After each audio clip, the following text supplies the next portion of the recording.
Hola Pepa, ¿me escucha? Vale, era una prueba.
Buenas tardes. Buenas tardes a todas y a todos. Gracias por acudir a esta convocatoria de prensa de la Vicepresidencia Segunda y Consejería de Sanidad y Servicios Sociales de la Junta de Extremadura. Quiero, en primer lugar, como siempre, mostrar mis condolencias y las condolencias del Gobierno de la Junta de Extremadura a todas aquellas personas que hayan perdido algún ser querido a lo largo de esta pandemia, bien sea, ya digo, por razones de la COVID-19 o por cualquier otro motivo de salud y que desgraciadamente no han podido ser despedidos como nos hubiese gustado. En segundo lugar, quiero, como siempre, desear mi máximo apoyo y mi deseo más absoluto de que se recuperen cuanto antes y que se recuperen completamente aquellas personas que en este momento están padeciendo la COVID-19, bien sea en su propio domicilio o bien sea en alguno de nuestros centros hospitalarios.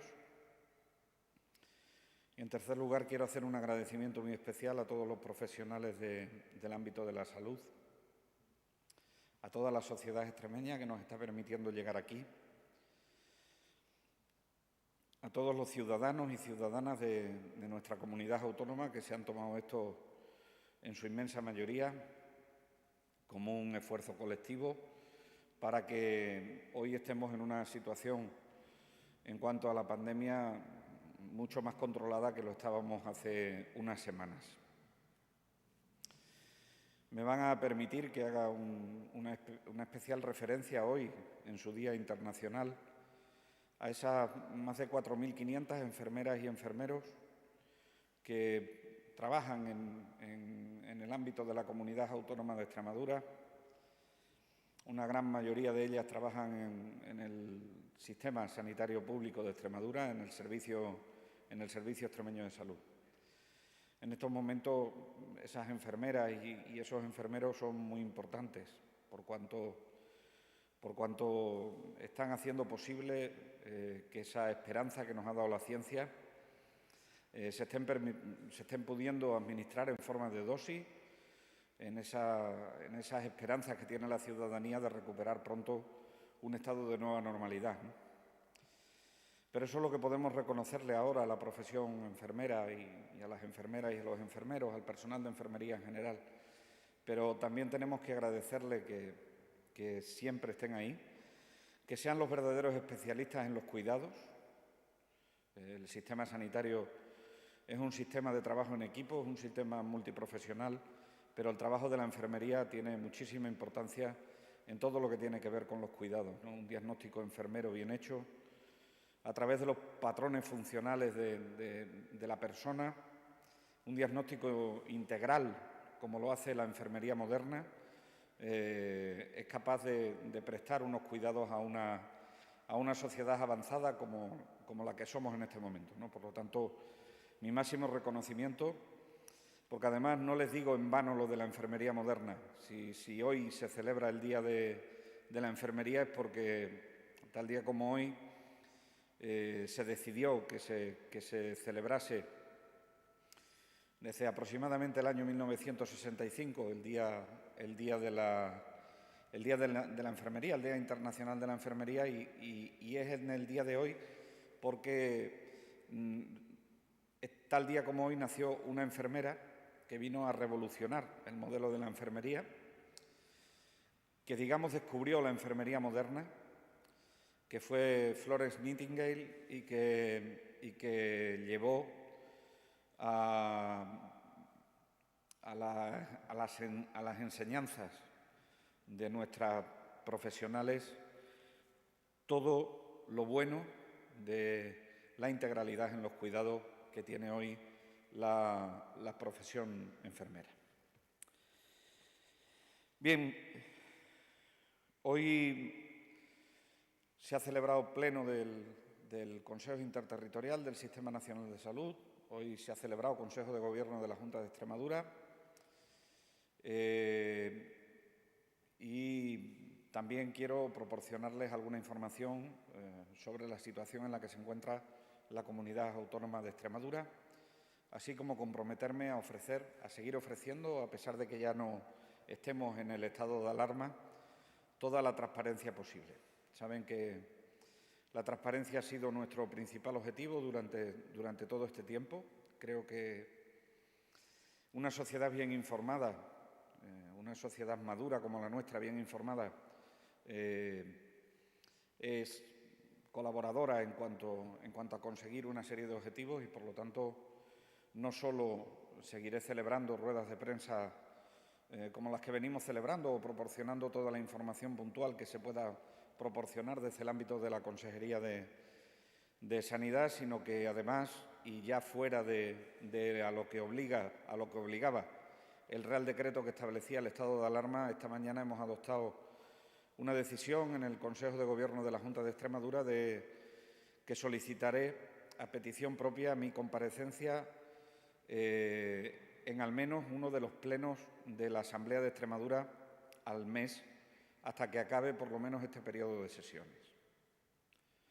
Por lo tanto, en este pleno no compareceré a petición propia, pero sí en el siguiente pleno ya les anuncio que hemos registrado esta mañana mi solicitud periódica de comparecencias a petición propia ante el Pleno de la Asamblea de Extremadura, porque creo que es donde radica la soberanía popular, es donde está el poder legislativo y le damos participación a los diferentes grupos políticos para que podamos llevar una unidad de acción que yo, sinceramente, agradecería en estos momentos complicados en nuestro país.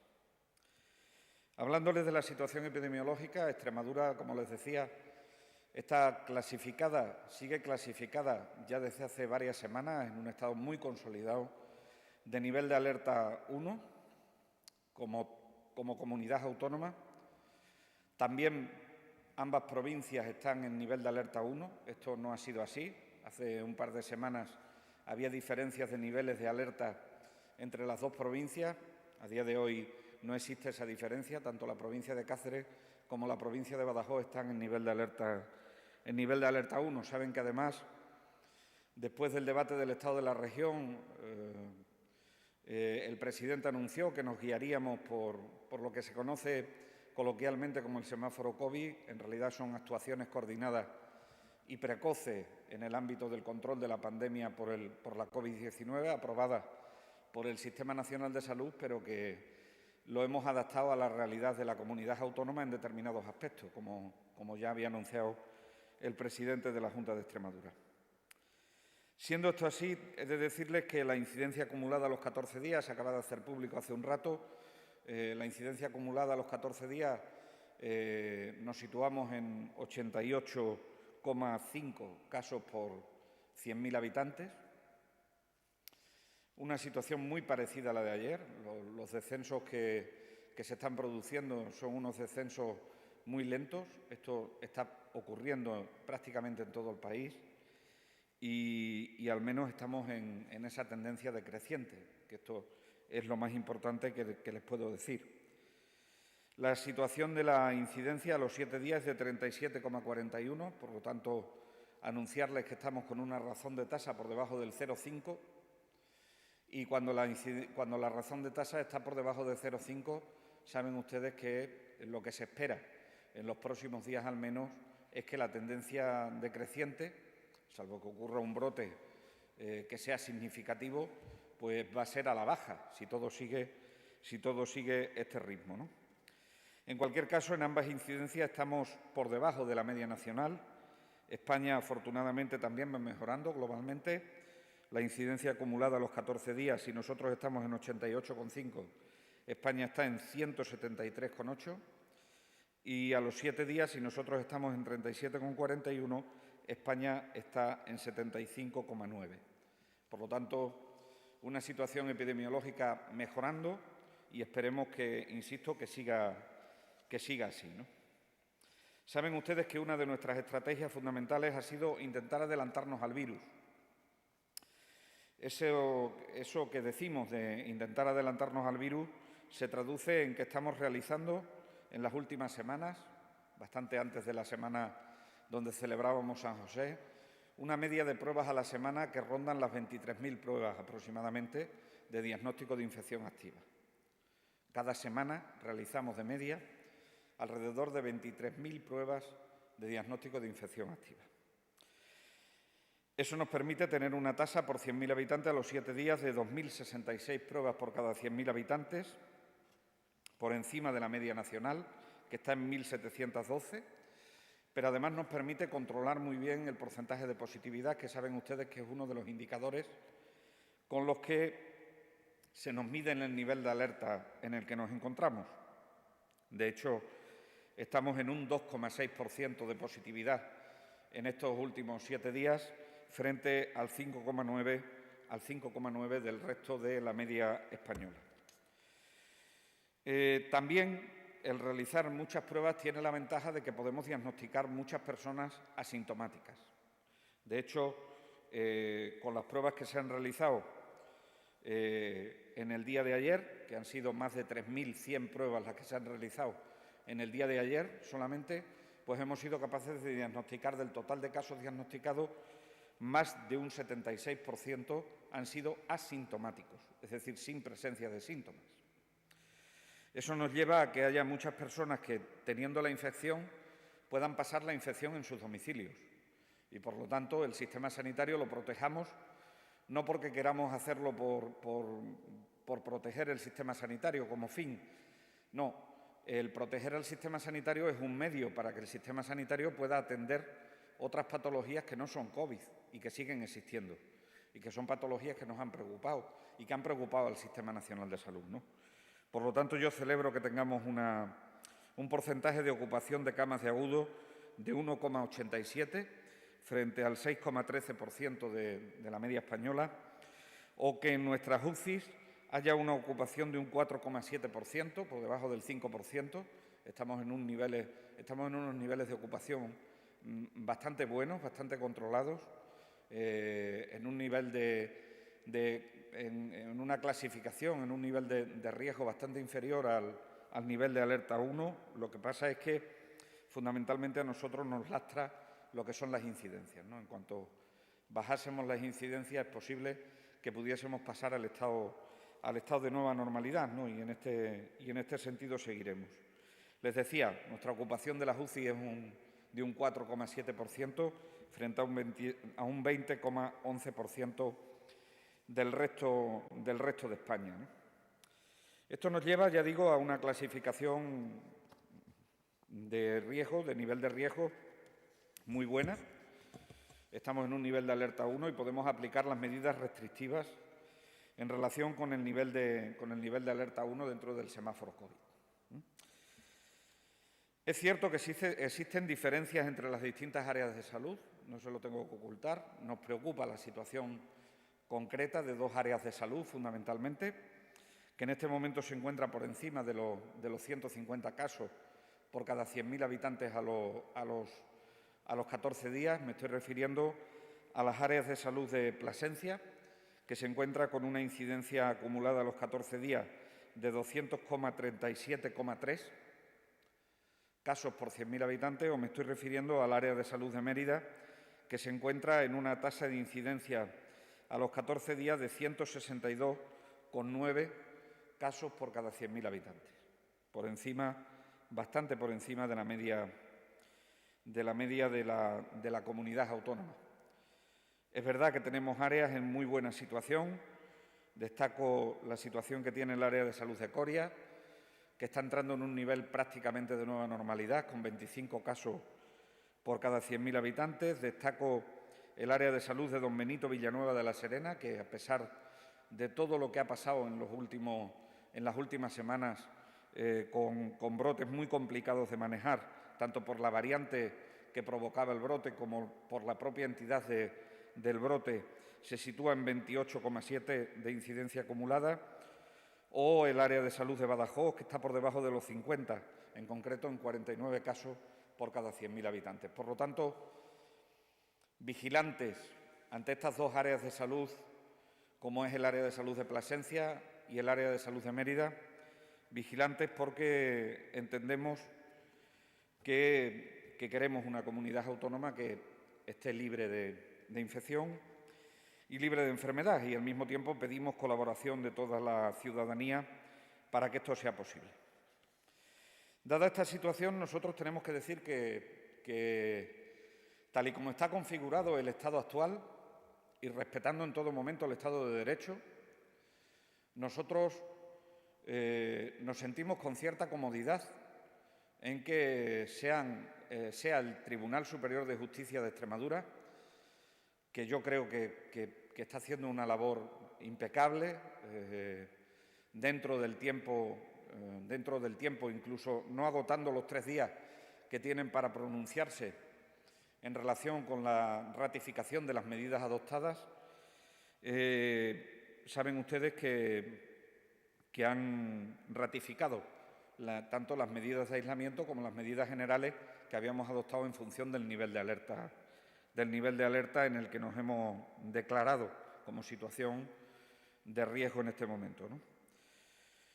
Seguimos con la perimetración de las localidades de Aigal, de Jaraíz de la Vera, de Oliva de Mérida, de Palomas y de Piornal, que si bien es verdad que van mejorando en las cifras de incidencia, todavía le queda un camino de recorrido para poder llegar a una fase de estabilización donde permitan, en cualquier caso, que podamos llegar a una situación muy adecuada.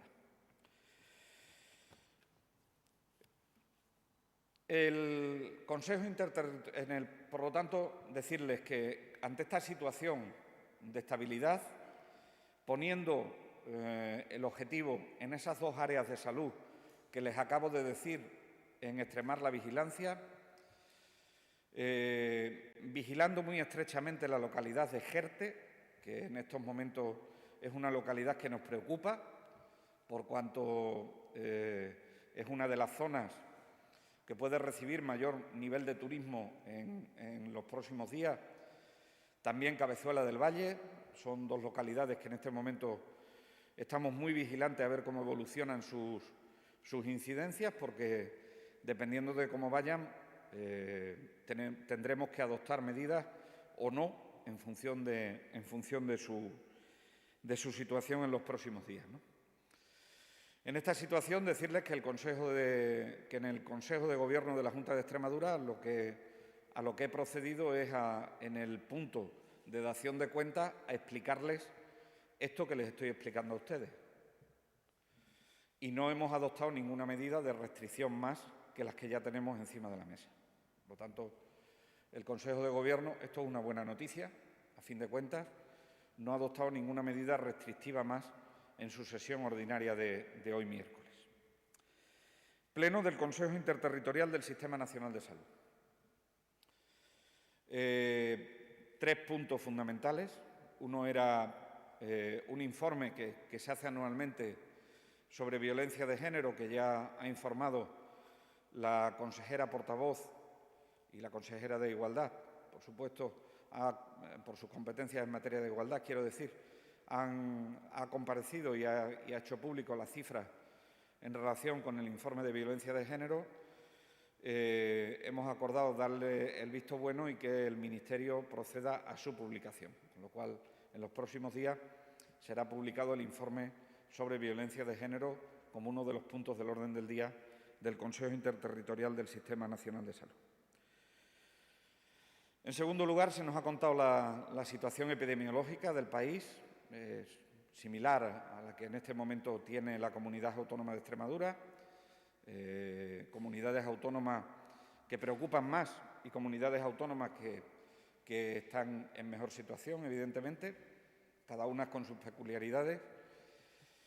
Y se nos ha informado también sobre el tema de la vacunación y de la farmacovigilancia, ¿no? Se ha hecho el 5º informe de farmacovigilancia. Llevamos como 10 millones de personas vacunadas, 10 millones de personas vacunadas en este país, con poco más de 13.000 notificaciones de reacciones que hay que estar alerta por si tuviesen alguna relación con las vacunas. El hecho de que se haya producido una notificación no es automáticamente que se haya producido una reacción adversa a la vacuna. Lo que se hace es notificarlo al sistema de farmacovigilancia y es el sistema de farmacovigilancia el que se encarga de ver si existen alguna alguna relación causal con las vacunas, ¿no? Por lo tanto, lo que viene a decir estas cifras de notificaciones, ya les digo, algo más de 13.000 notificaciones con respecto a los 10 millones de personas que han recibido al menos una dosis, pues es una cifra bastante baja y, por lo tanto, confirman los datos de que cualquiera de las vacunas que en este momento están autorizadas por la Agencia Europea del Medicamento y que se están administrando en nuestro país, según la estrategia de vacunación del Sistema Nacional de Salud, los beneficios superan a los riesgos de la vacuna. Esto quiero que quede absolutamente claro a la ciudadanía. Cualquiera de las vacunas, sin distinción entre ellas, los beneficios superan a los riesgos. Por lo tanto, sigo pidiendo confianza en la ciencia, sigo pidiendo confianza en las agencias de regulación, sigo pidiendo confianza en el avance de la vacunación, ¿no? Ayer se produjeron importantes noticias que hoy han sido comunicadas al Consejo Interterritorial y que se produjeron por parte de la Comisión de Salud Pública.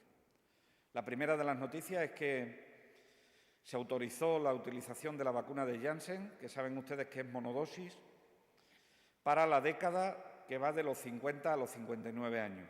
Por lo tanto, en la década de los 50 a los 59 años es una década bastante versátil a la hora de poder administrar vacunas. Se pueden vacunar con Pfizer, se pueden vacunar con Moderna y ahora se pueden vacunar con Janssen. Por lo tanto, esa década que ya se está empezando a vacunar en algunas de las áreas de nuestra comunidad autónoma, sepan ustedes que tienen esa versatilidad a la hora de poder dispensarle una de las tres vacunas, Pfizer, Moderna o Janssen, cualquiera de las tres. Cualquiera de las tres estarían bien prescritas en esa edad. El segundo tema, que parece que va avanzando por buena línea y que podemos tener ensayos clínicos próximamente que los pueda autorizar la EMA, ya ha procedido a autorizarlo como mecanismo de emergencia la FDA, pero la EMA, la Agencia Europea del Medicamento, puede avanzarlo próximamente, es que se pueda utilizar la vacuna, una de las vacunas de RNA mensajero, en concreto la vacuna de Pfizer, para las edades comprendidas entre los 12 y los 16 años. Esto supondrá dos cosas para el Sistema Nacional de Salud. Primera cuestión, muy importante, y es que tenemos a chicos y chicas, niños y niñas con discapacidades severas que están siendo, por motivos de sus discapacidades, protegidos para que no se contagien y ya llevan más de un año que se les está privando de un derecho a la educación presencial, de un derecho a la socialización y, por lo tanto, saben que siempre he mostrado mi interés que en cuanto se aprobase una vacuna de estas características, y estamos deseando que esto sea así por parte de la Agencia Europea del Medicamento, procederíamos a la vacunación de esos chicos y chicas con discapacidad. La segunda consecuencia de eso es que se abre un nuevo panorama si es que finalmente se autoriza, y el nuevo panorama es que probablemente antes de que llegue el próximo curso académico, estaríamos hablando del mes de septiembre probablemente, si al final se ha autorizado, en la estrategia de vacunación probablemente sufra algún cambio porque sea necesario que introduzcamos a las edades que van de los 12 a los 16 años para hacer algo que ya es seguro, más seguro todavía, que es la educación presencial, ¿no? Por lo tanto, segunda cuestión absolutamente importante. Y decirles también que Extremadura ha solicitado, como fue compromiso por determinados escritos que han llegado, que antes de que salgan de España y, por supuesto, antes de que salgan de Extremadura, los estudiantes que se van a ir a otros países a hacer su Erasmus puedan ser vacunados previamente antes de irse. No se les va a vacunar antes del verano porque no podemos interrumpir la estrategia de vacunación, pero sí está encima de la mesa del Consejo Interterritorial del Sistema Nacional de Salud, para que antes de que se vayan a realizar su programa de Erasmus puedan haberse vacunado con alguna de las vacunas que en ese momento estén disponibles, ¿no? Y la tercera cuestión que aprueba ayer la Comisión de Salud Pública es que ya va habiendo evidencias muy positivas de la vacunación a mujeres embarazadas. Y esto también es algo muy importante que a medida que vayamos teniendo la evidencia científica, yo creo que la ponencia de vacuna lo irá incorporando en la estrategia de vacunación, ¿no? Yo creo que son tres muy buenas noticias para el Sistema Nacional de Salud, tres muy buenas noticias para la sociedad española, y que sepan que lo que estamos haciendo es recopilar toda la información científica disponible para que la ponencia de vacuna adopte las decisiones que les iremos informando a medida que se vayan produciendo las modificaciones en la estrategia de vacunación. Con respecto a la estrategia de vacunación, decirles que en el día de hoy, en el Consejo Interterritorial, se ha producido otra gran noticia. Yo creo que es una noticia muy esperada, y es que en la próxima sesión del Consejo Interterritorial del Sistema Nacional de Salud refrendará la decisión de la Comisión de Salud Pública, que se celebrará la semana que viene, donde ya le podremos dar fecha cierta y vacuna cierta para la segunda vacunación de aquellas personas menores de 60 años cuya primera dosis se ha administrado AstraZeneca. Esto es una noticia que está esperando una parte de la población fundamentalmente que han sido trabajadores esenciales que se han vacunado en primovacunación con AstraZeneca, y estábamos pendientes, les recuerdo, de un ensayo clínico muy importante que se está desarrollando en nuestro país, que es el Convivax. Tendremos resultados ya para la semana que viene para que lo pueda analizar la Comisión de Salud Pública, y yo creo que el próximo miércoles estaremos en disposición de comunicarles personalmente a esas personas la fecha de la segunda vacunación, así como la vacuna que se les va a administrar, si va a ser AstraZeneca o si va a ser una vacuna de RNA mensajero, en función de las serologías que se vayan realizando. Termino. Creo que tenemos que destacar el ritmo de vacunación de la Comunidad Autónoma de Extremadura. El hecho de que a día de hoy hayamos sido capaces de administrar el 91% de las dosis recibidas, habla del aprovechamiento que se está haciendo de las dosis recibidas de la vacuna, con el principio de prudencia, pero siempre administrando una cuantía importante.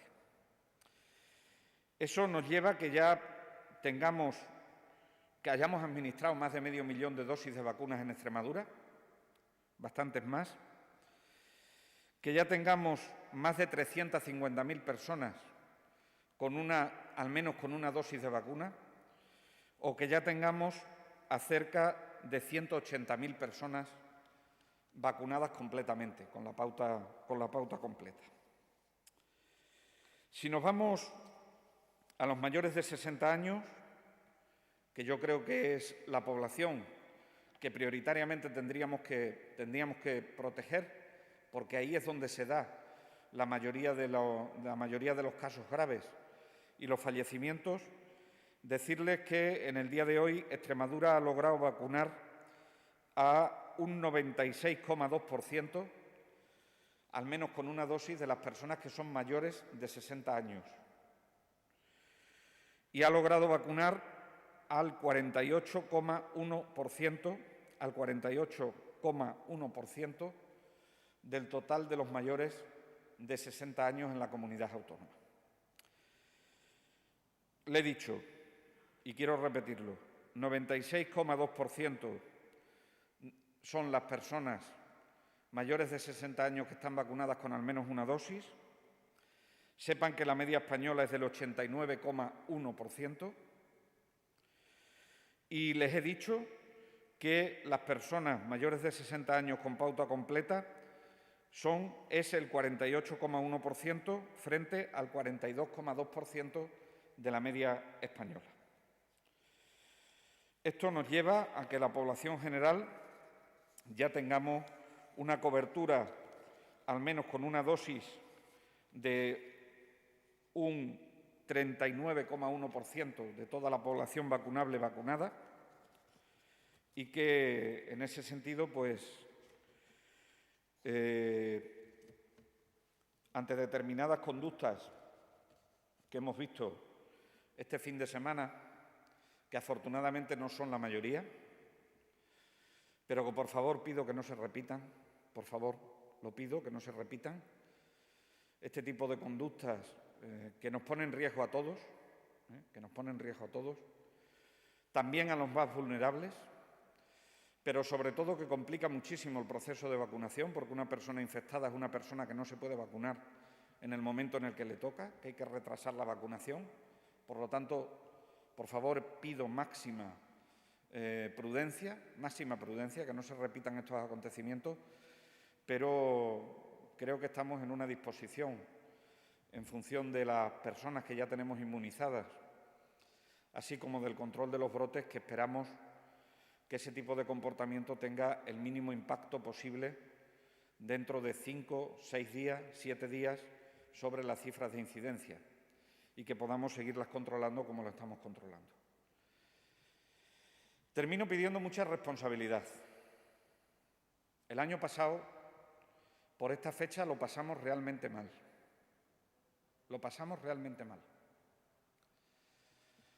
Sé que las personas tienen ganas de celebrar cosas, celebrar comuniones, celebrar bodas, celebrar miles de cosas que hemos tenido, desafortunadamente, durante más de un año y pico, que dejar de celebrar. Si les soy sincero, será por lo vivido, que ha generado una impronta muy importante en mi cabeza y en la percepción del riesgo. Por favor, tengamos mucha precaución a la hora de celebrar las comuniones. Mucha precaución a la hora de celebrar las comuniones. Desgraciadamente, bastantes brotes por estas fechas el año pasado se dieron como consecuencia de la celebración de las comuniones. Creo que hay una guía bastante flexible, pero también bastante segura para hacer todo ese tipo de celebraciones.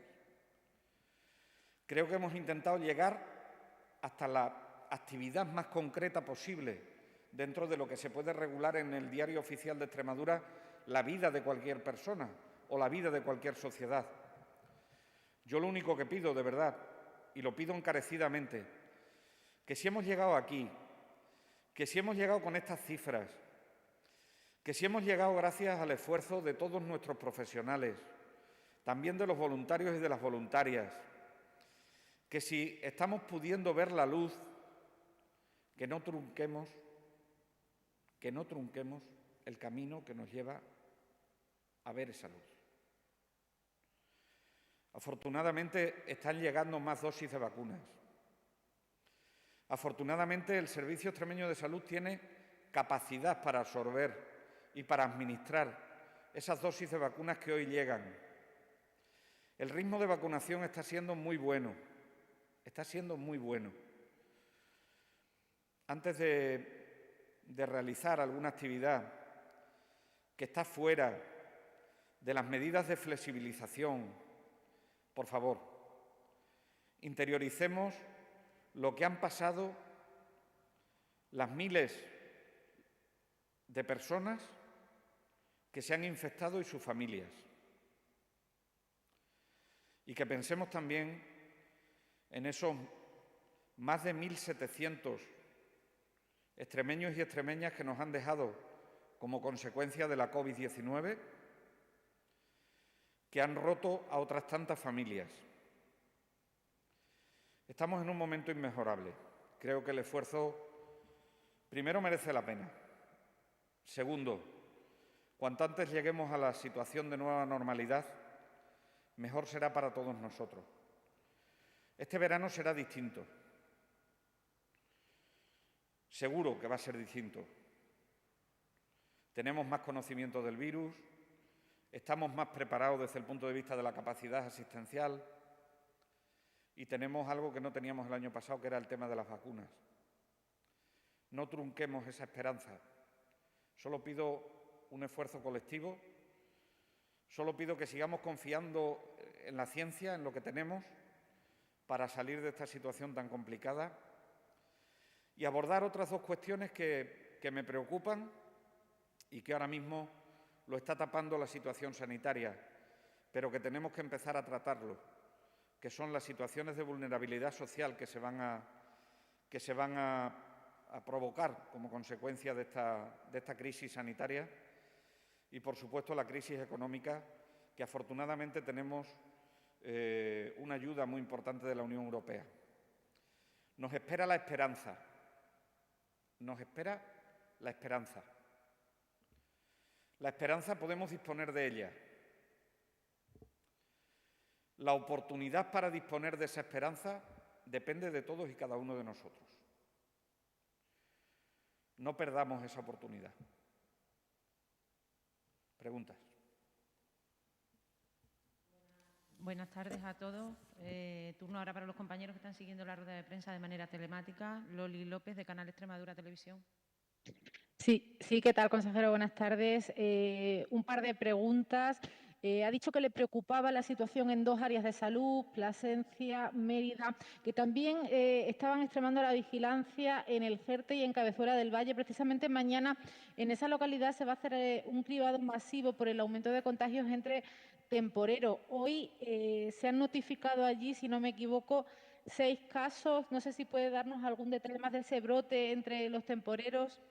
Y Bueno, por otro lado, la segunda cuestión, sí. muy cortita, no sé si, consejero, ¿tienen alguna hoja de ruta ya marcada o se ha planificado ya a quién se va a administrar Janssen? Ya ha dicho que puede ser a ese colectivo, a ese nuevo grupo de edad que se ha comenzado a vacunar de 50 a 59, pero no sé si tienen alguna otra hoja de ruta para esa vacuna o se irá administrando, bueno, pues en función de cómo vayan llegando a la región. Gracias. Bueno, vamos... en relación a lo que usted dice, me preocupa el área de Plasencia por las cifras de incidencia. Me preocupa el área de Mérida no solo por las cifras de incidencia, sino por las cifras de ingresados también. En este momento es el área de salud que más personas tiene ingresadas. Ciertamente, ahora se está produciendo la cerecera. Es algo que nos preocupa, que nos viene preocupando. Tenemos un protocolo y los cribados de lo que usted habla forman parte del plan de contingencia para hacer segura la cerecera. Por eso se están detectando los temporeros que se están detectando y se están detectando precozmente, ¿no? Porque está pactado en el protocolo de contingencia para hacer segura la recolección de la cereza que se realicen esos cribados masivos. Es cierto que hay algunos casos que son de temporeros, no sé decirle el número, están en Cabezuela del Valle, en Navaconcejo, en Jerte me parece que también hay. Esas 3 localidades seguro que tienen casos de temporeros de la cerecera y se va a revisar todo. Yo creo que la cerecera tiene un modelo de trabajo con los temporeros que es un modelo muy social, muy sostenible, que los pueblos y los alcaldes y alcaldesas de esos pueblos están muy comprometidos con la cerecera porque saben que es su motor económico de la zona y tenemos muchísima colaboración y quiero agradecérselo. Por lo tanto, entiendan ustedes que el sistema está funcionando. Cuando detectamos estas cosas, lo que quiero que se viva es que el sistema, el plan de contingencia está funcionando. Estamos detectando precozmente a esos temporeros que ahora mismo se están ocupando de la cerecera. A medida que vayamos teniendo conocimiento del brote, iremos proporcionando información, evidentemente. Sí he de decirle que hemos hecho ya una parte dentro de ese plan de contingencia de una parte de los temporeros, no sé decirle la cifra, que hayan dado negativos, que por lo tanto podemos estar tranquilos, y yo espero que el brote no sea un brote importante que comprometa en absoluto la campaña, ¿no? Me habla usted de Janssen. Janssen es monodosis. Por lo tanto, hay un criterio que se puede utilizar con la vacuna de Janssen, que lo recomienda la propia Comisión de Salud Pública, que es que aquellas personas que sea difícil de que tengan una adherencia a la vacuna, es decir, que sepamos que probablemente no vayan a asistir a la segunda vacunación. Estoy hablando de transeúntes, estoy hablando de temporeros que están desplazados aquí, estoy hablando de estas personas que por sus circunstancias sociales, económicas y laborales verdaderamente se ve que el beneficio de la monodosis está claro. No hay ningún otro criterio científico para decirle a usted le pongo Janssen, a usted le pongo RNA mensajero. No lo hay. Por lo tanto, funcionaremos con disponibilidad de dosis en la mayoría de los casos, a excepción de estos casos singulares que le acabo de comentar. Si vamos a vacunar en la edad de 50 a 59 años y estamos vacunando y corresponde a un centro donde están transeúntes, pues probablemente esas personas necesiten una monodosis. Es por ponerle un ejemplo concreto, pero en principio los equipos de vacunación en su libre prescripción pueden hacer uso de las 3 vacunas. Las 3 vacunas son muy seguras y son muy efectivas, con lo cual no hay problema. Perdone un matiz, consejero. Sí. Por tanto, no se va a priorizar a ningún grupo, a esas personas a las que usted se ha referido, sino que en función de cómo vayan llegando las dosis se irán administrando, y si en un centro de salud toca esas personas con dificultades sociales, económicas, se le pondrá, y si tocan a alguien con 54 años se le pondrá igualmente. Sí. O sea, no. Vamos a ver. La vacuna que es más estable en las entregas, iba a decir delivery, en las entregas de dosis, en este momento es Pfizer. Con lo cual, las posibilidades de que ese grupo se vacune mayoritariamente es con la vacuna de Pfizer. Las vacunas de Moderna llegan menos dosis porque el contrato básico con la Unión Europea es de menos dosis que lo es de la vacuna de Pfizer, y el de Janssen, es que Janssen en este momento las plantas de producción de la Unión Europea tienen alguna limitación a la hora de la fabricación y las traen de las plantas que tienen en Estados Unidos Johnson & Johnson. Y esto genera algunos problemas que tendrán que ir reconduciendo a lo largo del tiempo, pero de momento llegan menos dosis que de la vacuna de Pfizer, ¿no? Por lo tanto, bueno, pues yo me sitúo dentro de esa década, Entonces, es más probable que a mí me vacunen con una vacuna de RNA, y en concreto con la vacuna de Pfizer, que me vacunen con otra vacuna. Pero si me tienen que vacunar con otra vacuna, pues me vacunarán con otra vacuna. Es decir, no hay ningún criterio científico al respecto que indique una u otra vacuna. Inma Salguero, de la cadena SER. ¿Qué tal, consejero? Buenas tardes. Buenas tardes. Espero que se me escuche bien. Bueno, la primera de las cuestiones son 2 muy rápidas sobre vacunación. La primera prácticamente ya la ha contestado. Le iba a plantear si podía recordar qué previsión de recibir vacunas, especialmente de Janssen, tenía, y de AstraZeneca también. Y en la vacunación, por matizar un poco más, ya que se está realizando la de 50-59, si nos puede recordar si ya está en marcha en todas las áreas o cuáles son las que ya lo tienen y en las que todavía no ha empezado esa vacunación, si es así, en algún área de salud de 50-59. Gracias. Sí, en esta semana empezarán todas las áreas. A lo largo de esta semana empezarán todas las áreas a vacunar 50-59. Lo que pasa es que no todas han empezado ya. Me puede fallar la memoria, ¿eh? Estoy seguro que Cáceres está dentro de la vacunación de 50-59. Coria está dentro de la vacunación 50-59 ya. Navalmoral es probable que lo consiga a partir del jueves, viernes, la vacunación 50-59. El área de Mérida comienza ya a vacunar 50-59. El área de Badajoz lo hará a final de la semana. A final de la semana comenzará a vacunar Badajoz 50-59. Don Benito Villanueva ya está vacunando 50-59. ¿Cuál me falta? Plasencia. Plasencia también comienza a lo largo de los últimos días de esta semana.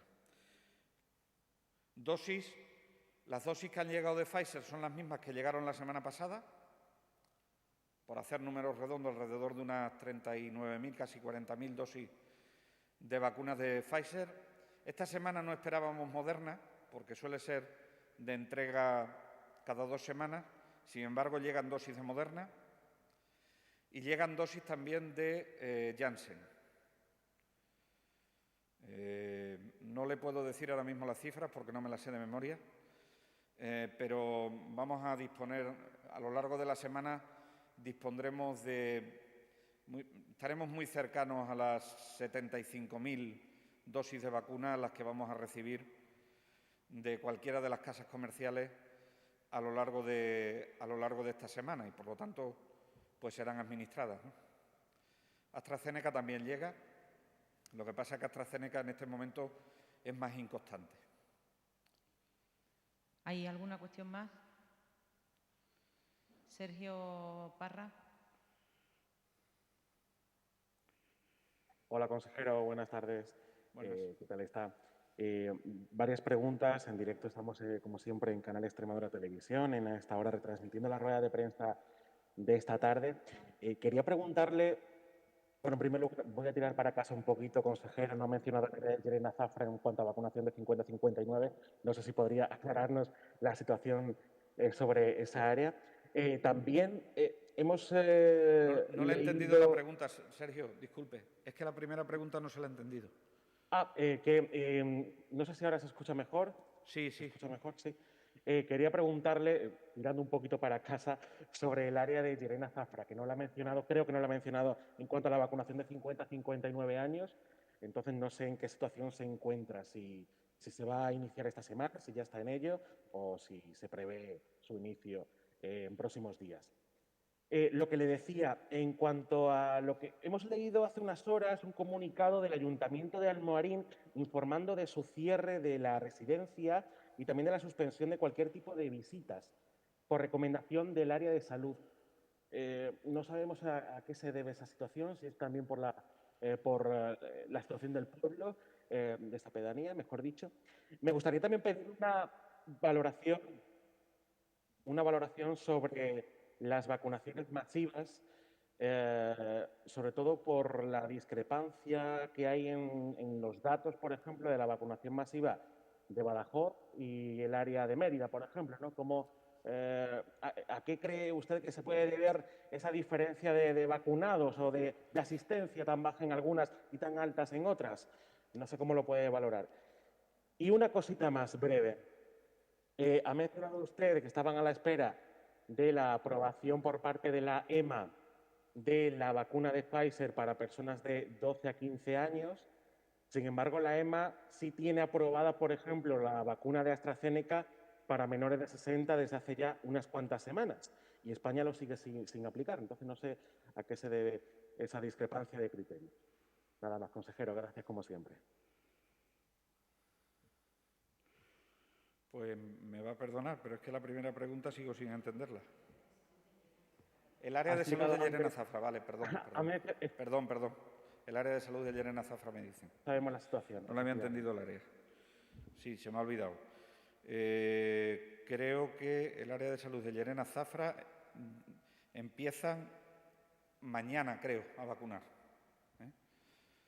Creo que es mañana cuando empiezan a vacunar el área de salud de Llerena Zafra. De lo de Almoharín no le puedo dar información. No lo sé. Si han detectado algún positivo en la residencia y tienen que hacer algún cribado, no lo desconozco.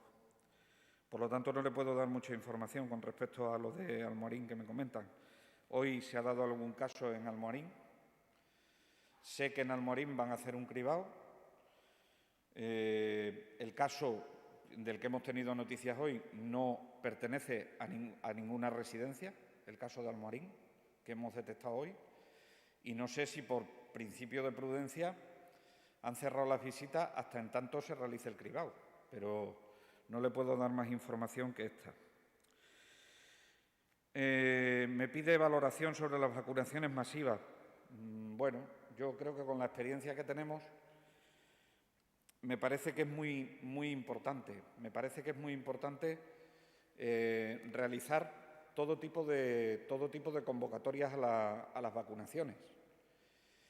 Las vacunaciones que se están realizando son por llamamiento,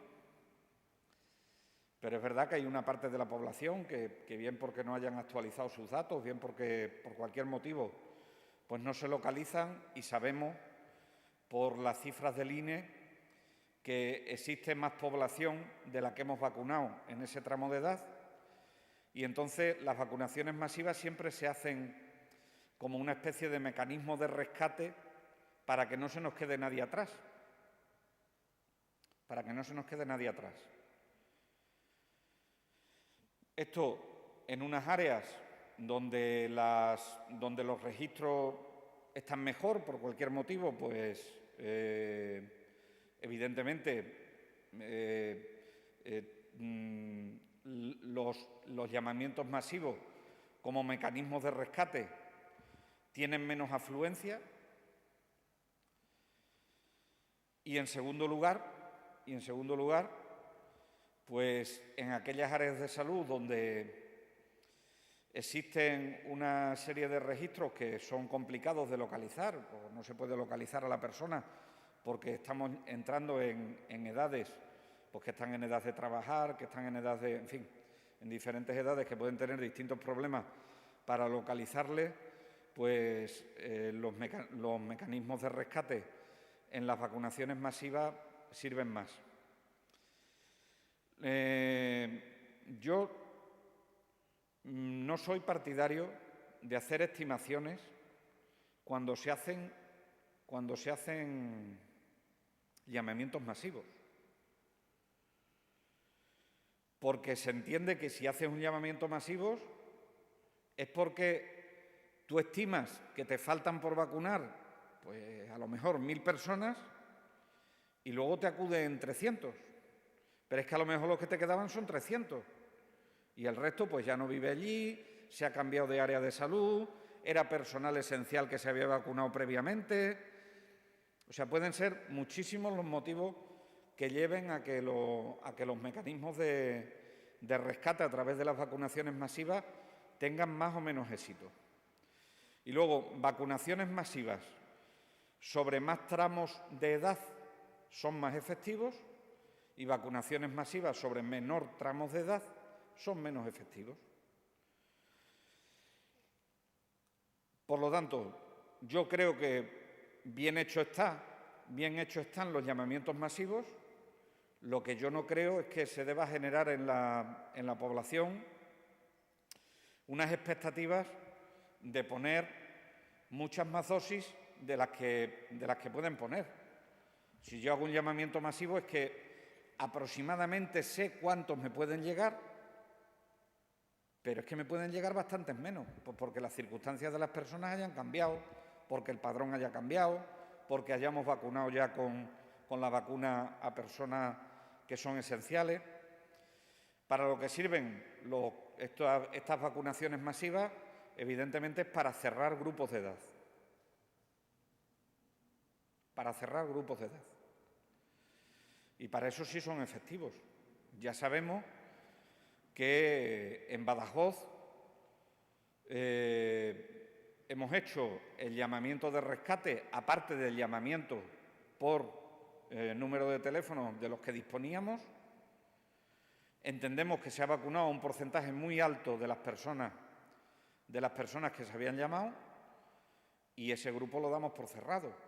Ya, pues, a partir de ahí, pues esa es la efectividad que tienen las vacunaciones masivas. Por lo tanto, yo luego ya la convocatoria, si tiene más éxito o menos éxito, es que eso depende de tantas variables que sería imposible saberlo. Me dice usted que lo de AstraZeneca y la Agencia Europea del Medicamento. Bueno, si se lee las fichas técnicas de todas y cada una de las vacunas que en este momento están autorizadas comercialmente por la EMA, todas dicen lo mismo. Todas dicen lo mismo. La de AstraZeneca, la de Pfizer, la de Janssen y la de Moderna. Las 4 que están autorizadas, todas dicen lo mismo. ¿Se le puede poner a esa población? La respuesta es sí. Se le puede poner a esa población por la ficha técnica. Pero es que hay que seguir leyendo la ficha técnica. Y a continuación, la ficha técnica lo que te dice es, cuando llegas al grupo de embarazadas, te dice que no hay evidencias suficientes para asegurar la vacunación en embarazadas. Por lo tanto, si queremos una vacunación segura, bienvenidos sean los ensayos clínicos para vacunar a las embarazadas, y cuando llegan a la edad infantil tampoco tienen experiencia en la edad pediátrica, porque los ensayos clínicos se han hecho con grupos de adultos. Los ensayos clínicos se han hecho con grupos de adultos. Por lo tanto, parece de recibo que se hagan ensayos clínicos para que se pueda demostrar que es segura y que es efectiva la vacuna en la edad pediátrica. Que todo puede ser que sí, pero que si encima lo demostramos científicamente, pues será mucho más seguro. ¿O usted cree que Pfizer es una ONG que decide hacer un ensayo clínico con lo que cuesta hacer un ensayo clínico? Si tuviese todas las de la ley, cualquiera de las vacunas que está encima de la mesa, para vacunar a ese grupo de población. Es que un ensayo clínico es inversión en innovación y vale mucho dinero montar un ensayo clínico. Y vale mucho dinero y vale mucha inversión de trabajo de reclutar a las personas para realizar ese ensayo clínico. Luego, cuando una empresa hace esa inversión, la está haciendo en seguridad. Y si de todo el catálogo de vacunas que tenemos en este momento, de todo el vademecum de vacunas que tenemos en este momento, hay una empresa que ha querido invertir específicamente en hacer un ensayo clínico en la edad pediátrica o en la edad del adolescente y demuestran que es efectiva y segura en esa edad, no le quepa ninguna duda que si lo autoriza la Agencia Europea del Medicamento, Extremadura va a utilizar esa vacuna en ese grupo de edad, porque es la que lo tiene demostrado realmente. Ahora, todas las fichas técnicas, e invito a toda la ciudadanía que se lean las fichas técnicas cuando quieran, es de lo más aburrido del mundo, pero que se lean las fichas técnicas cuando quieran, están todas indicadas, pero siempre te ponen la advertencia para decirte que no hay evidencia suficiente en esos grupos de edad, porque los ensayos clínicos se hicieron sobre adultos sanos. Por lo tanto, creo que con esto contesto a su pregunta. Es decir, nos hacen falta ensayos clínicos que nos vayan diciendo esto. Y una cosa, insisto en lo dicho siempre que he tenido oportunidad de decirlo. Probablemente estemos ante la enfermedad que en menos tiempo ha tenido una vacuna.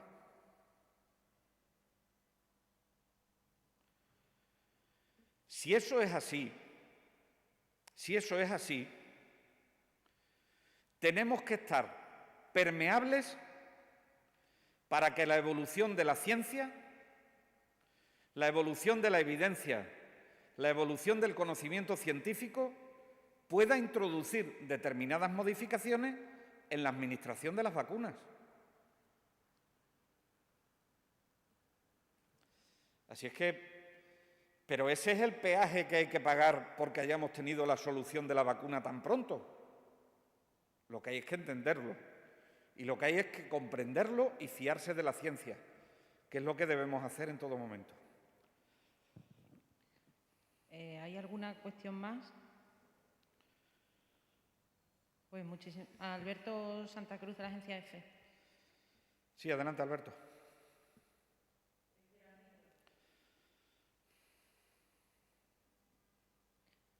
Hola, buenas tardes. Sí, adelante. Hola, ha comentado usted antes el tema de la vacunación con Pfizer a los menores de 12 a 16 años. A los menores de 16 años, entre 12 y 16. Entre 12 y 16. Sí. Y habla usted de la importancia de acometer eso de cara al próximo curso escolar. Sí. Debo entender, por tanto, que el Servicio Extremeño de Salud acometería la vacunación del tramo de 12 a 16 años antes del inicio de las aulas. Si lo dice la estrategia de vacunación, sí. Nosotros lo vamos a proponer. Si lo dice la estrategia de vacunación, sí. ¿Y cuánto tiempo necesitaría el SES para poder vacunar a ese conjunto de niños de 12 a 16 antes del inicio de las clases? No tengo los datos de línea aquí, Alberto, pero Vale. desgraciadamente, la pirámide de población que tenemos, los grupos más numerosos obedecen al baby boom. Yo soy de la generación del baby boom. Por lo tanto, entre 50 y 69 es donde tenemos el grueso de nuestra población. Digo, desgraciadamente, porque ojalá tuviésemos ese grueso de población y además tuviésemos una natalidad impresionante. Pero es que a medida que vas bajando en los tramos, el número de población es cada vez menor. Por lo tanto, yo entiendo que si llevamos buen ritmo y hay dosis disponibles, se puede realizar en bastante poco tiempo. Gracias, consejero. A usted. Gracias. Muchísimas gracias a todos y a todas.